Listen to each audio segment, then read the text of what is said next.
এই হচ্ছে আমাদের গ্রামীণ পরিবেশ।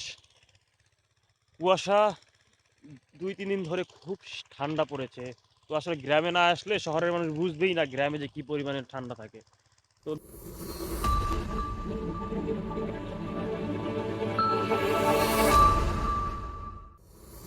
আসসালামু আলাইকুম গায়েস, আমি আসিফ খান আর আপনারা দেখছেন আর আসিফ খান ব্লগস।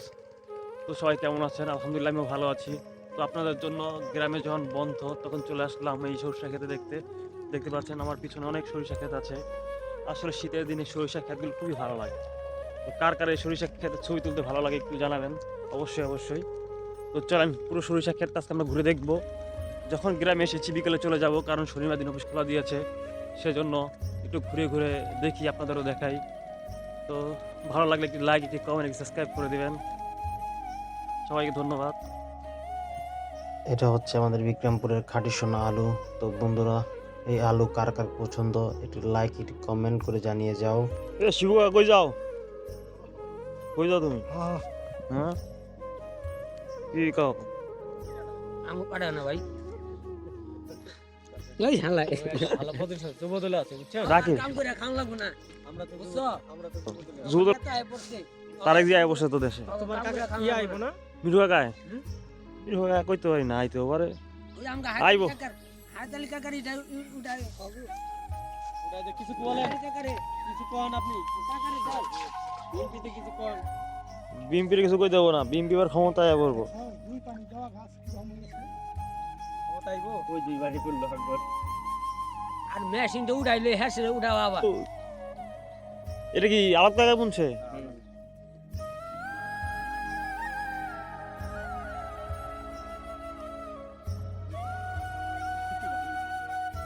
এবার শীত হলো ভাই না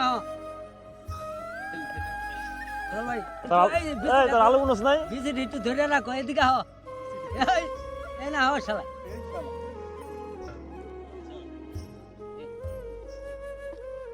বিজি একটু ধরে রাখো রাস্তায় বাস না নাকি ওয়ালটা আসে এমনি না ভালো সারো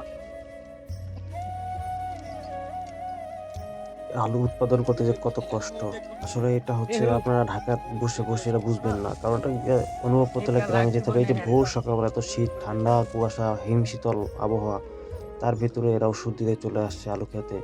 আসলে আলু ফসল ফলাতে যে কত কষ্ট, সকল প্রকার ফসল ফলাতে কষ্ট, কিন্তু আলুতে এক্সট্রা কিছু খাটনি আছে, কারণ আলুতে রোগ জীবাণু বেশি, এর পরিচর্যা ব্যয়ও বেশি।